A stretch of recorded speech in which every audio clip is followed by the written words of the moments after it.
About sepsis, no, we always talk about something called Surviving Sepsis Campaign Guidelines, SSCG, okay, SSCG, that is the Surviving Sepsis Campaign Guidelines. We actually talk about Surviving Sepsis Campaign Guidelines, which were made way back, then revised, then re-revised, then re-revised to 2012, 2018, now we have the latest in 2021, okay, the latest guideline that has come out is in 2021. So it is but obvious that you should know the guideline because that is how we treat 80% of our patients with sepsis. Okay, sepsis comes in. So this guideline should be pit pat with you. Okay, this guideline should be pit pat with you because there are a few. What is the new changes? What was there in the earlier? If you know, you'll probably be remembering also what it is all about. What I'm going to do is whatever I remember, I'm going to talk to you about sepsis in 2021. Okay, guidelines. Okay, sepsis is something that you should know inside out. Okay, and there should be no right or left in sepsis. It should be straight. You should know exactly how to treat sepsis. Of which the first thing would be what is the definition. So when I say what is the definition of sepsis, what do you think is the definition of sepsis? Anybody can tell me? You can make the mistakes now. Later on, making mistakes doesn't make sense. Okay, come on. Dysregulated. Yes, very good. Dysregulated. You got one word right. Yes, go ahead. Post response. Very good. Post To response to an Infection. infection. Simple. It is a dysregulated host response to an infection. It's as simple as that. So sepsis is not infection. This is what I'm trying to tell you. Sepsis is not infection. Sepsis is a dysregulated host response to the infection. You understand? It is not infection. So when I say dysregulated host response, you could possibly look at this that there is an organ failure happening, there is an increase in the RR, there is a problem in the altered mental status, there is something happening with the creatinine. So there has to be a dysregulated host response. Then you can call it as sepsis. Okay, for example, if I just have a small infection in my lung, which I'm just coughing a little bit, it's an infection, but that's not sepsis. But if I'm coughing in such a way that my oxygen levels are going down to 70s, this is dysregulated host response. It's completely dysregulated. That is sepsis. Clear? You must understand this because the further management of ours will actually depend on that.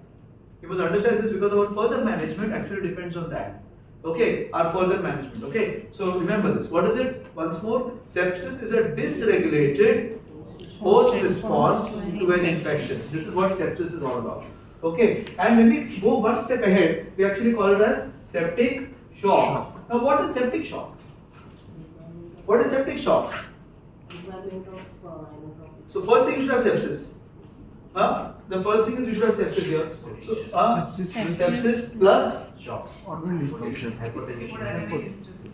what is that defined as? Inadequate tissue perfusion. In spite of Fluid resuscitation. So, no, now sine qua non for this in the new definition actually involves what? It involves requirement of vasopressors to maintain MAP more than 65 in spite of fluid restriction and presence of lactate that is more than 4 millimoles or 2 millimoles actually. So it comes to this. Okay, so when I say septic shock, now what has happened in the new definition? You are actually having 3-4 things that are coming together. Okay, you are having presence of sepsis, you are having the presence of mean arterial pressure to maintain more than 65 or the requiring resuscitation and vasopressors, even after resuscitation vasopressors and a lactate level or a lactate level of more than 2 millimoles per liter. What we are looking in our ICU is milligrams per deciliter lactate. That's different. It's different. When we say millimoles, what the definitions are involved is 2 millimoles. Millimoles, and this is very different, okay? It's very different. So it's 1 milligram per dl is 0.11 millimoles. That's how you look at, okay? So clear on this, 1 milligram is 0.11 millimoles. So in our, so you must accordingly calculate it. So this is 2. Clear? Clear on this, So when I'm talking about septic shock, I need to fulfill everything. I need to fulfill the definition of sepsis. When I need to fulfill the definition of sepsis, now how do I define sepsis? This is just such a broad definition. How do I define this? This is so broad. Dysregulated host response to an infection. There is no finite numbers here to define it. So how to do this then? So to do this, I need to what the Surviving Sepsis Campaign Guidelines initially said in 2018 was to follow a criteria. What is the criteria? Q-SOFA. It was called as Q-SOFA. 2018 they said, let us define this by using Q-SOFA. This is what they said in 2018. Okay, they said Q SOFA, where in 2018. Okay, they said what is Q SOFA? Altered mental status, respiratory rate more than 20, and a mean arterial pressure of unassisted blood pressure less than 100. This is what they said. Okay, they said if the blood pressure is low, if there is tachypnea, and if there is altered mental status, 2 out of those 3 will actually go towards Q SOFA. And that was a definition for sepsis 3 criteria. It was called as sepsis 3.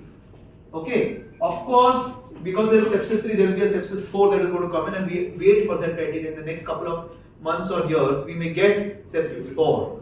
But as of now, what do we know? That particular criteria is no longer to be used on its own for definition of sepsis. Now we know that it's not something that why is that so? Because once Q SOFA came from out of the air, they did large number of studies on Q SOFA, and they found out that it was not as sensitive and specific as they thought about. And why is that so? It is but obvious. Q SOFA is coming from where? From SOFA score. And what is SOFA score? SOFA score is a mortality predictor. A mortality predictor cannot be a definition. You understand? A mortality predictor cannot be a definition. But that is the reason that the Q SOFA is actually not proven to define sepsis. Otherwise, what happens? Today I go to the ward. Let me give you an example. There's a lady on the ward who is a little bit anxious. And because of his anxiety, she has become a little bit wonky. Anxiety, so she's behaving altered. So altered mental status. RR is more than 40. Oh my God, this is. We have this lady who is anxious, who is fast on the respiratory rate. And now Hemant comes and says, अरे RR तो 45, 26 है, RR 26 है, ये altered भी लग रहा है, ये तो sepsis हो गया, इसको दे दो 30 ml per kilogram fluid, मर जाएगा already. So you understand, the issue is, it is not specific. So you cannot use this as a defining factor. So what do I do then? I will use it with my clinical gestalt. I will use it with my clinical know-how. You understand? And what is my clinical know-how? I will use what I used in the past. I will use say SIRS. I will use because that's my clinical know-how. I look at the temperature, I look at the pulse rate, I look at the leukocyte count. I will look at all these things. And what's part of SIRS criteria, or maybe I look at MUSE or maybe NEWS or whatever criteria I referred in the past for infection. Okay, and then looking at this, I will now look at SOFA. That means to say, I have a patient who is probably looking like infection, almost defined as infection, and on top of it, I am having my Q SOFA that is bad. Now Q SOFA is a mortality predictor. I will say this patient has got poor prognosis. I need to do something for this patient. That's how I will define sepsis. So I will put my other criteria in place, and I will use my clinical gestalt, which means I will clinically examine my patient. I will look at my chest, I will look at all these places, and then I will define this sepsis. Then the second part of the story says what? I require an immediate lactate draw. A lactate draw which will actually tell me, okay, this is my lactate. Okay, and I will require a mean arterial pressure to be less than 65, requiring vasopressors in spite of a fluid challenge. You understand? So to just get into the definition over here, I need to do a few things. I need to give a fluid challenge. I need to ensure the MAP is more than 65. I need to draw a blood, and I need to define sepsis. Only when I finish this, then I can go to my step 2 of treatment. I have not even gone to the diagnosis. You understand? So that's why every patient that comes in, you should have this methodical view. You should have the methodical view. Patient comes in, what is wrong in him? What is his SOFA score? What is happening to his organ failures? What is happening to his, does it look like infection to me? Because my next steps when I look at sepsis will actually depend on me defining this. And what is my next step? So my next step over here would be resuscitation, isn't it? Unless I actually define this, can I resuscitate? No. You got the point? So if I have to first define this and then go to the resuscitation part. So how do I do this? I actually go and say, any idea how to do this? I first say, this is certainly septic shock. Certainly septic shock. Why? I have defined it. I have defined it that this is certainly septic shock. What do I do? I follow a sepsis bundle. Once I have gone to this part, I have defined it, I follow a sepsis bundle. And what is the sepsis bundle? What is the sepsis bundle? So there is a 1-hour bundle. What is it? First we'll have to resuscitate with 30 ml per kg. Resuscitate with 30 ml per kilogram of crystalloids. Yeah. Then Blood culture. Before blood culture, before starting antibiotics, we have to send a blood I culture. will send the blood culture. Obtain a lactate values also. Okay. And then And obtain a lactate lactate levels. No, goal directed therapy is out now. क्या आएगा? Your Antibiotics. exam going. Antibiotics. Broad spectrum. Broad spectrum Antibiotics. And fourth part bundle में क्या आएगा? Fourth part. I will start peripheral Peripheral vasopressors. vasopressors, early initiation. See, if you all do this on a daily basis, no, तुम लोग को ये सोचना नहीं पड़ेगा. तुम लोग अगर बराबर से करोगे ना, तुमको ये एग्जाम के लिए पढ़ने की जरूरत नहीं पड़ेगा. You have to do it daily. You understand? You have to do it daily. मैंने 5 बॉक्स टिक कर लिया क्या? ये देखना है तुमको. You are understanding? Since you are not doing it, that is the reason that you are not able to recollect anything that I am asking you again and again. You understand? You have to do this. If you don't do this, how will you recollect? So, what is so important? I first defined septic shock or sepsis for that matter. I defined sepsis and I now put what I am going to do in 1 hour. What I am going to do in 1 hour. So, in 1 hour's time, there are few changes that are there over here, which is probably not right. So, first is resuscitation with 30 ml per kilogram of balanced crystalloids. Okay, balanced crystalloids. All right. It is no longer blood culture. It is microbial culture. Now this completely changes things, right? Microbial culture means it may be urine, it may be sputum, it may be CSF, it may be blood, it may be anything. So it's no longer blood cultures. It is microbial cultures. Okay. Here it is lactate and remeasure lactate. Lactate and remeasure lactate between 2 to 6 hours. Lactate and remeasure. So important to remember these things. Lactate and remeasure lactate in 2 to 6 hours. This now changes from antibiotics to broad spectrum antibiotics. Okay. And vasopressors change to peripheral vasopressors. Where are we now? Sepsis bundle, 1 hour bundle. So that's why what has all changed. There's so many things are there which you are supposed to tell properly, which you are supposed to remember because you're going to do this. It's not something that you need to remember for exam. It is something you remember for life. You understand? So 30 ml per kilo, balanced crystal. I can't just give normal saline. That's what I'm trying to tell you. NS लगा दो चलो एक pint. That doesn't make sense only because they are saying give balanced crystalloids. Okay, they are saying, and we are at the moment we can do a lot of changes. I can debate on this for maybe 5 days. But the point is, what is the surveillance sepsis campaign guidelines? As doctors just beginning into practice should know. For the next 5 years, you should follow the SSCG unless you have understood how to interpret an randomized clinical trial. You understand? Till that time, this is the guidelines that you have to follow. Okay? So 30 ml per kilogram. Then the blood draw becomes microbial cultures because you have to not just take a blood culture. Unfortunately, many of the times you are just taking a blood culture and giving the antibiotic. You understand? It's microbial culture. So if you have an ascites, the ascites fluid has to be tapped. If there is a pleura, the pleura has to be tapped. If you feel it is a urinary tract that is causing, a urine routine has to be sent. And this has to be done in how much time? 1 hour. Are you understanding? So in sepsis, if I have shock, I know what is to be done. If I have sepsis and in shock, I know what is to be done. But the sepsis bundle, this is what? Sepsis bundle. So if I have sepsis and shock, I know I have to do this. Now what do? I go to the next part of the story. You have sepsis without shock.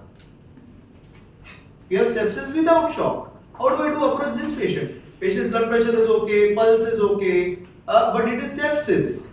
It is sepsis. Either way, you are doing all these things when the patient has got a blood pressure that is on the lower side. Now you have a patient with sepsis, blood pressure is normal. What do we do in that patient? It's got the same sepsis bundle. So I will now say, is the likelihood of sepsis very high? It is likely to be sepsis or not. I will try to assume whether it is likely to be sepsis or not with my clinical gestalt. with the way that I'm looking at my SOFA score, with the way that my SIRS is. Patient's blood pressure is normal, pulse is normal, but the patient has got a renal failure, and when I'm pressing over here, there is flank pain. Dysregulated system here. I don't have to wait for treatment because I have to do it in 1 hour. I can't wait for creatinine, I can't wait for urine routine, I can't wait for things like that. You understand? You have to do it in 1 hour, all these things. If I want to do it in 1 hour from triage to ICU admission, that's the 1 hour that we're looking at. Okay, in that 1 hour, I need to figure out whether this is likely sepsis. So I will do my best possible ultrasound to understand, okay, there is an air bronchogram, or there is an underlying consolidative patch, or there is a flank pain, or there is neck stiffness, something like that I'll figure out. Right? I'll figure out and say, this is likely to have sepsis. He doesn't have shock, but he's likely to have sepsis. What do we do in this case? Again do the same thing. Again do the same bundle. Okay, what do I do in the same bundle? I repeat again. I will give him a bolus of 30 ml per kilogram. I suggested bolus of 30 ml per kilogram. I will collect antimicrobial cultures. I will give him a broad spectrum antibiotic. I will do lactate and remeasure lactate after 2 to 6 hours, and I will give peripheral vasopressors if the blood pressure is less than 65. Clear? Ashok, understood? This is if there is likely. Okay. Now there is a situation where it is not likely. You come to a situation where it is possibly, which is a little bit lesser, no? Possibly is a little bit lesser. Possibly sepsis. हाँ? If I'm possibly sepsis, नहीं समझ में आ रहा है, नहीं है उसका उतना नहीं है प्रॉब्लम, मेरे को लंग्स में भी कुछ लग नहीं रहा है, लेकिन this still could be sepsis. By the way it is, it still could be sepsis. My clinical gestalt says it is sepsis, but I don't have anything that is actually figuring out. I don't see a patch on ultrasound. I am not seeing a pain in my eye. There's no neck stiffness. There is sepsis, but I am not very certain about it being really sepsis. So it is a yes or a no. Huh? So there is a yes, possibility yes or a no. If it is no, how do I know? Here is where I have 3-hour window. Here is where I have a 3-hour window. In this 3-hour window, I will quickly find urine routine microscopy. I will quickly get an ultrasound abdominal. If require a CT, I will quickly do that. I will quickly look at my chest X-ray. Look at whatever I can as quickly as possible in 3 hours. Yeah, in the next 2.5, 3 hours. And in this case, in this 3 hours, if you find out that yes, this is, I will go back to this one. You understand?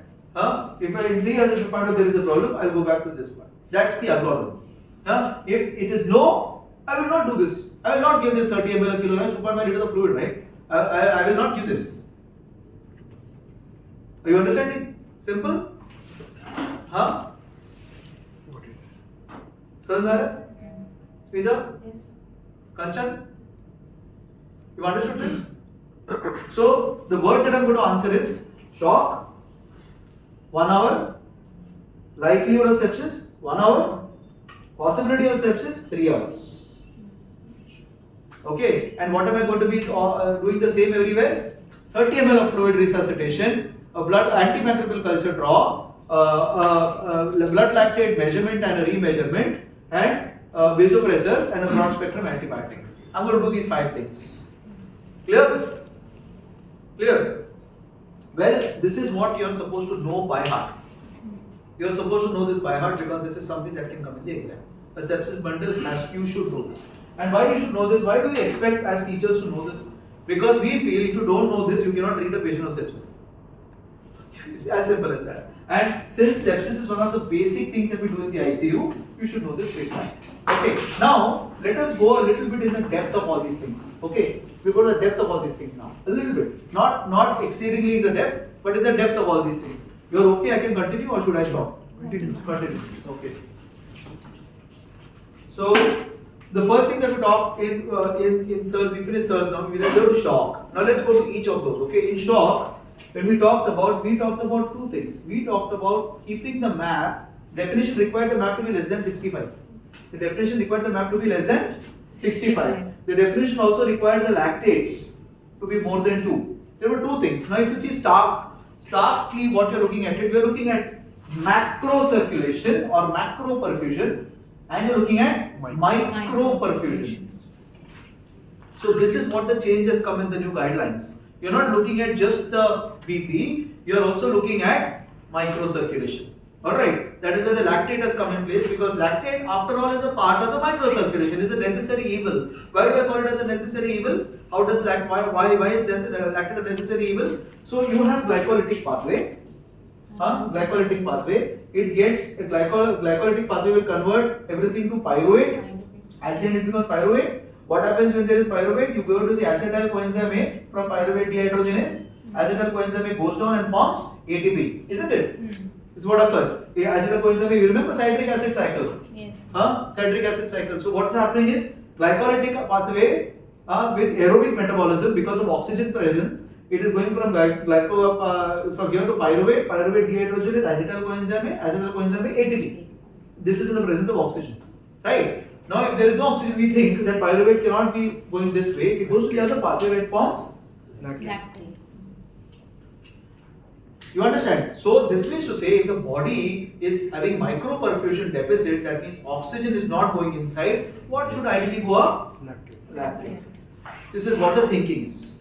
It may not be completely true, but this is what the thinking is. That's why the lactate becomes very important. And why it wants to give lactate? Because lactate is energy, it is fuel. Lactate also produces NADH, NAD and NADH, which is actually helping ATP generation. You understand? It is not as good as this, but it is still producing ATP. Since this is not there, that is the body is going into lactate, and that's why ATP gets to be banana. You understand? It is not. It looks like it is anaerobic metabolism, but it is not so simple. It is not anaerobic metabolism. This is just a semantic that I've shown you. But it is not this way that to get anaerobic metabolism in your body, I need to have a cardiac output that is 1. That is almost death. That is almost death. 1 cardiac output, 1. Okay, so it is not anaerobic metabolism that causes lactate. There are many more things to lactate, and it's a lecture on it, so we can't go into that now. But you must understand, lactate is related to poor outcomes. Okay, so if I do a lactate, I know that physiologically there is something really, really bad. Are you understanding? So now you can go back to your possibility of sepsis. Go back to your possibility of sepsis, and now when you're in possibility of sepsis, I've sent a lactate. Okay, at the start, because I want to diagnose, I sent a lactate in those 3 hours, and I found my lactate to be high. Now I say, oh, this may be sepsis. It's not cardiac, so this may be sepsis. And then it's poor prognosis. I need to move this patient to the ICU and take care of this patient. Are you understanding? That's how I'm going to use a lactate here. But you can use a lactate in another way also. I can actually use my lactate to see what is happening at 6 hours.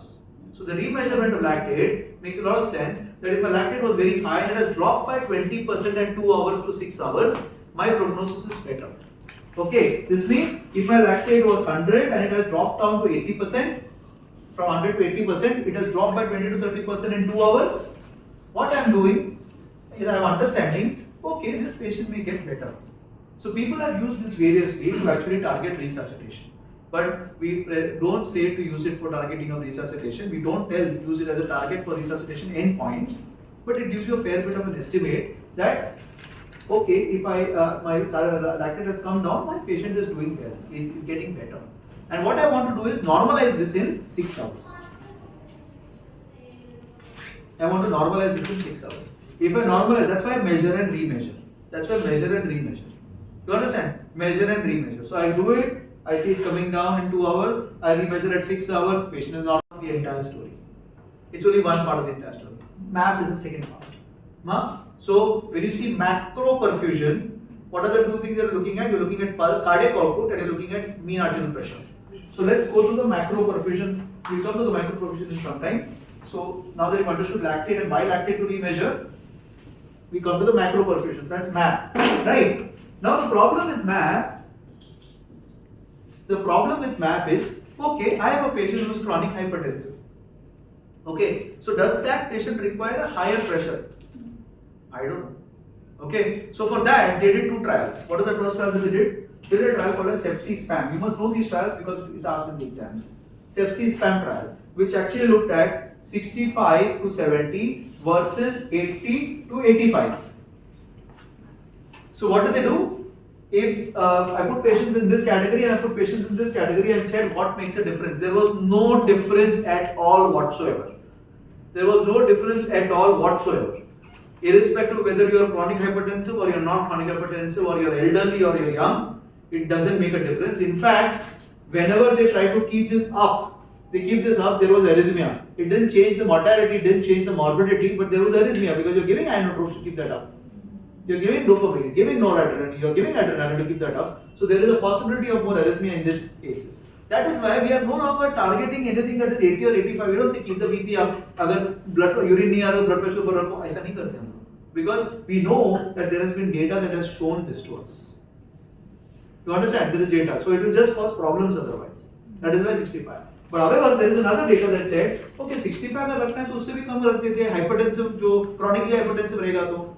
So what they did, even in chronic hypertensive patients, they looked at 60 to 65 versus 65 and up. In chronic hypertensive patients. So this was in all patients. Okay, if this is good, can this be better? That was the question to answer. If this one is good, can this be better? They didn't find that. They didn't find it to be better. Now they looked at, okay, only in those subgroups that were chronically hypertensive. And what did they do in those patients? They actually kept them at this pressure versus keeping them traditionally at a higher pressure, more than 65.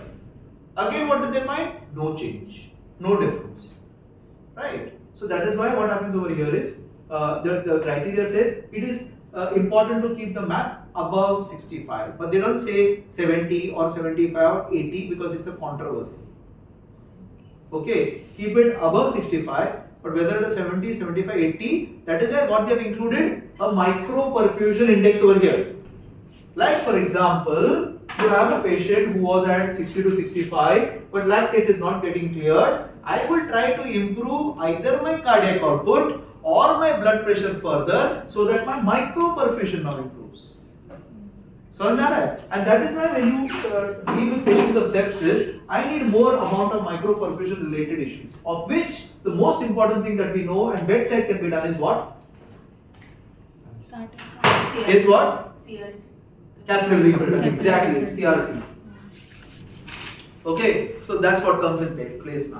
So if you're not doing lactate, do the CRT, capillary fill time, just press the distal phalanx, put your stopwatch on, release your distal phalanx, release your distal phalanx and see how much it is getting, how quickly it is getting better.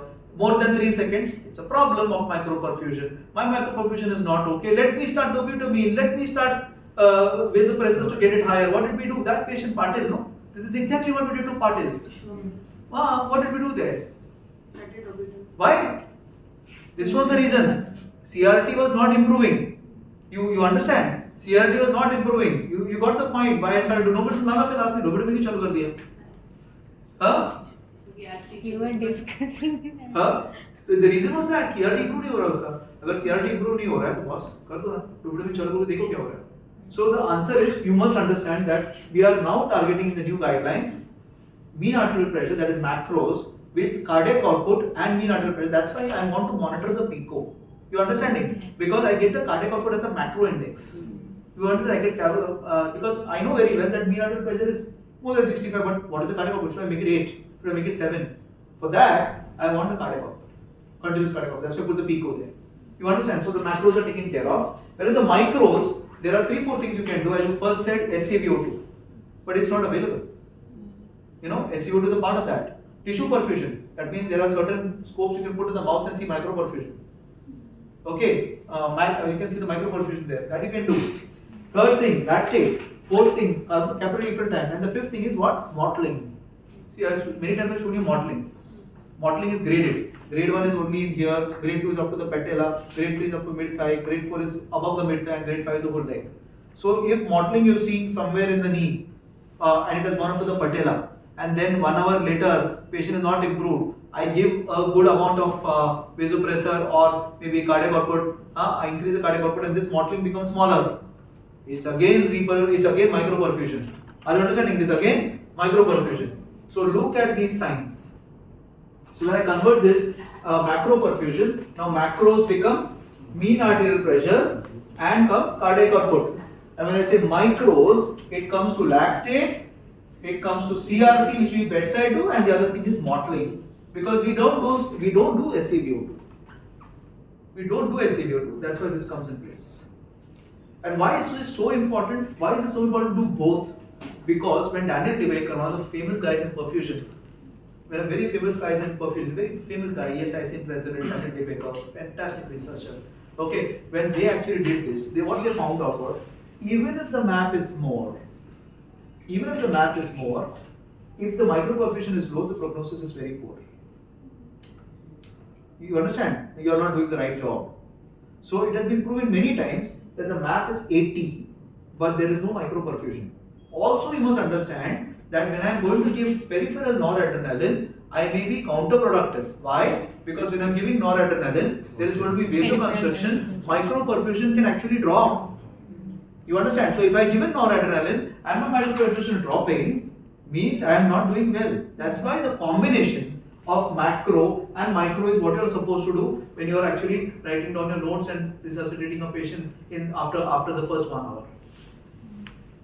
You understand? Clear on this? Huh? You understand? So you can't rest by saying map is 65. It doesn't make sense only.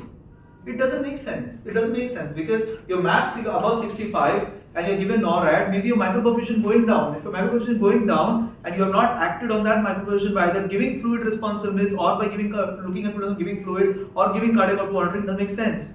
Anil Deshmukh. Why do you think I give fluid? Macros normal. BK.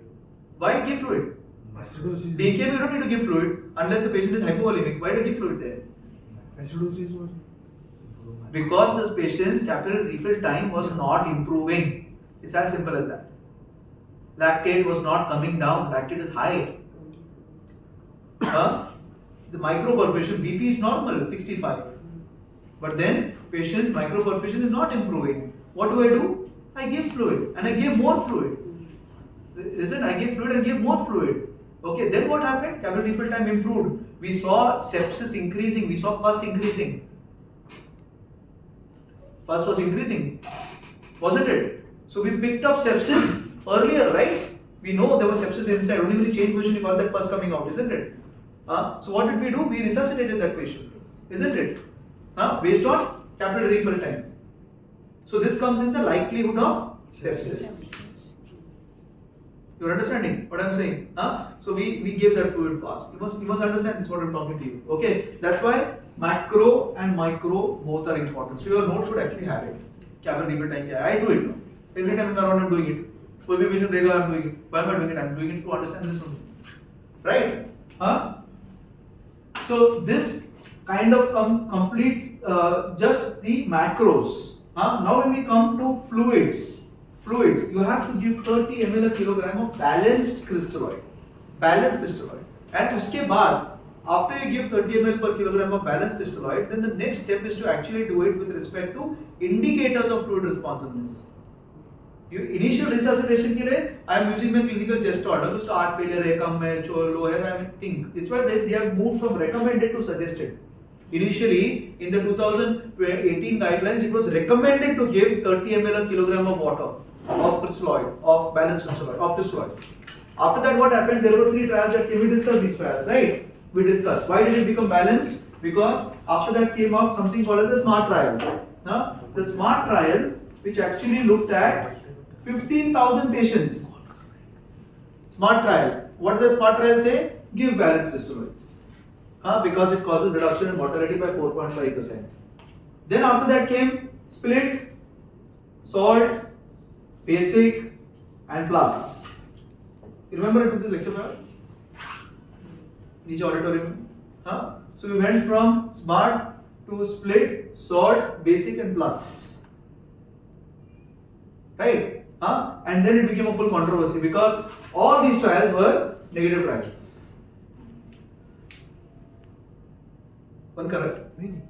All these trials are negative trials. SMART 15,000 patients, split 5,000 patients, basic 10,000 patients and plus 5,000 patients.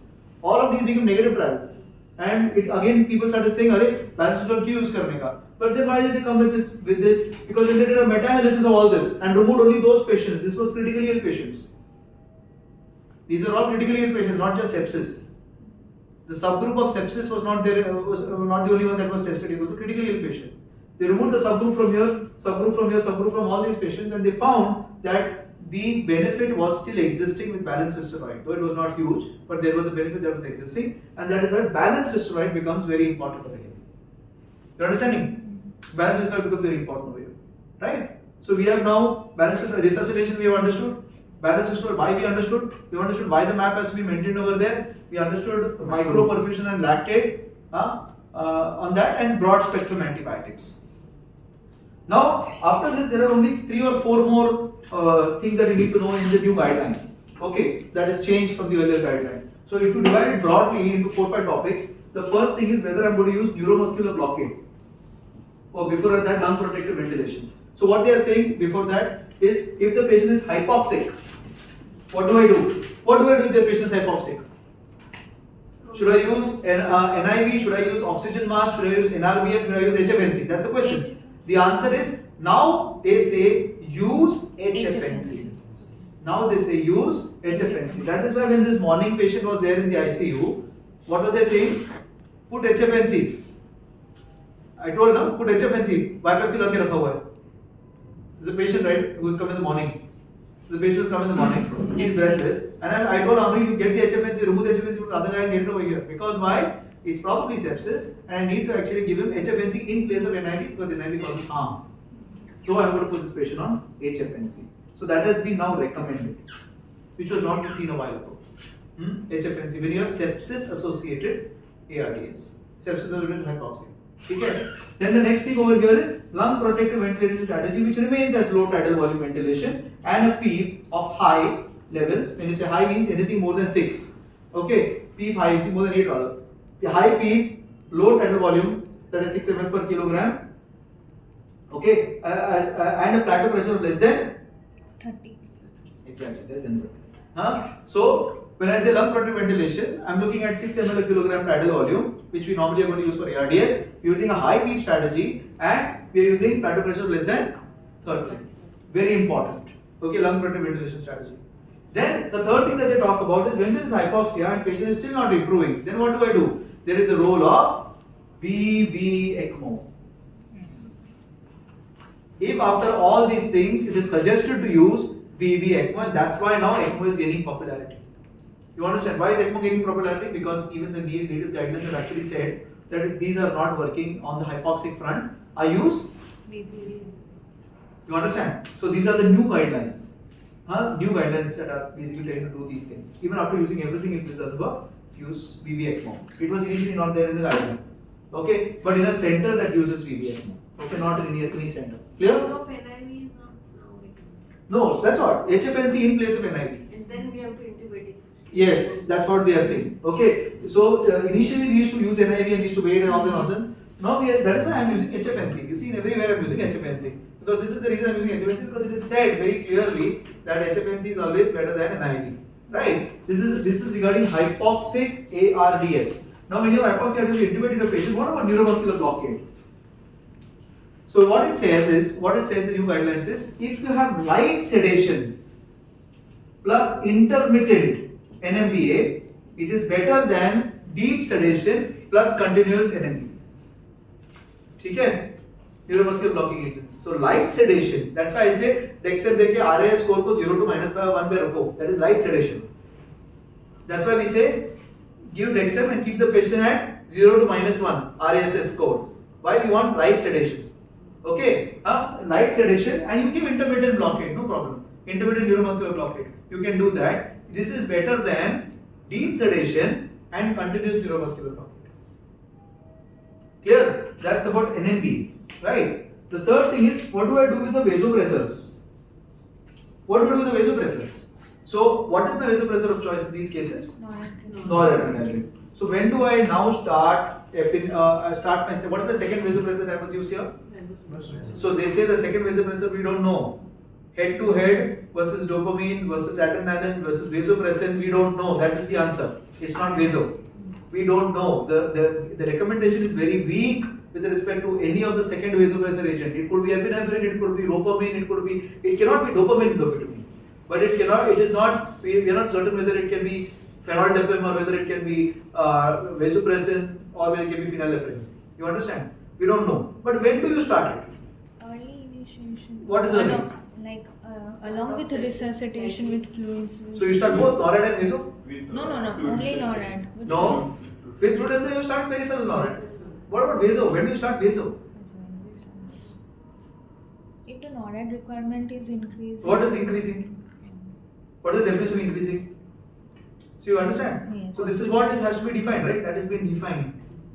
That has been defined. So to say that, what they say, they is suggested to start a vasopressor infusion of the second vasopressor if your requirement of noradrenaline is more than 0.5 microgram per kilogram per minute, which in our condition is 1 microgram per hour, 1 microgram per minute, which is equal to somewhere around 5 ml per hour.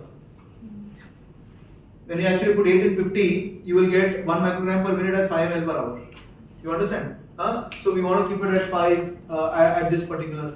Once you reach 5, we probably want to start vaso. In fact, I would like to start even earlier. If it's not getting maintained. That's why when I see 4 or 5, say, laga vasopressor. You understand? 3, 4 laga vasopressor because it is said that if you use, and this is coming from where? This is coming from a trial called VAST trial, VAST trial that actually said it actually reduces renal replacement therapy, it actually reduces morbidity, doesn't change mortality, but it reduces the incidence of renal replacement therapy.